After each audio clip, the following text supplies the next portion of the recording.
विमानाच्या अपघाताच्या मागे हा बुवा जो मंत्रविधी करणारा, करंगळ्यांनी अभिषेक करून घेणारा हा जो काही बाबा असेल, यांनी काही घातपाताची शक्यता आहे का, असा सुद्धा तपास SITने केला पाहिजे। अजूनही अंतिम आठवडा प्रस्ताव नावाचं आयुध आहे, पण आमचा प्रयत्न आहे की अजितदादांसारख्या व्यक्तीचा विषय अशोक खरातसारख्या भोंदू बाबाच्या एकंदरीत सगळ्या ज्या काही दुष्कृत्याचे व्हिडिओ जनतेसमोर येत आहेत 3 दिवसांपासून, त्यामध्ये हा विषय मागे पडतो का। VSR व्हेंचरच्या मालक VK सिंग याच्यासोबत अशोक खरातचे संबंध असण्याची शक्यता नाकारता येत नाही। अशोक खरातांच्या त्या आश्रमामध्ये नाशिक जिल्ह्यातल्या सिन्नरमधल्या तिथे अघोरी पूजा झाली 2 सप्टेंबरला।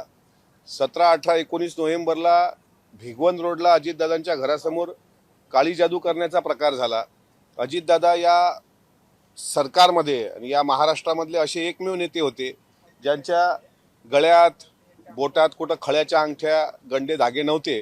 ते भोंदू बाबाला अजिबात मानत नव्हते।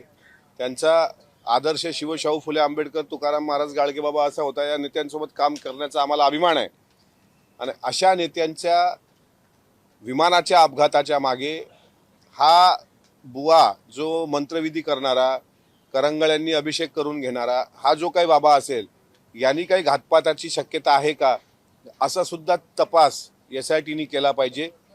याकरता आमचा लढा जरी निवृत्त होत असलो तरी तो कायम राहणार आहे। म्हणून अजितदादांचा फोटो घेऊनच आमच्या सरकारला या गोष्टीची जाण व्हावी। आमच्या सरकारने परत अशोक खरात प्रकरणामध्ये वाहून न जाता अजितदादांचा मुद्दा विचलित होणार नाही याची दक्षता घेऊन अजितदादांच्या विमान अपघाताची चर्चा घडून आणावी। अद्यापही 2 दिवस शिल्लक आहेत। सरकार जागे होईल। मी सरकारमध्ये असताना त्यांना साष्टांग हात जोडून विनंती करतो की उद्याच्या कामकाजात तरी अजितदादांची चर्चा असली पाहिजे आणि त्यावर माननीय गृहमंत्र्यांनी उत्तर दिलं पाहिजे। सकाळच्या सर्व सोशल मीडिया प्लॅटफॉर्मला लाईक, फॉलो आणि सबस्क्राईब करा। तसंच सर्व नोटिफिकेशनसाठी बेल आयकॉन प्रेस करायला विसरू नका।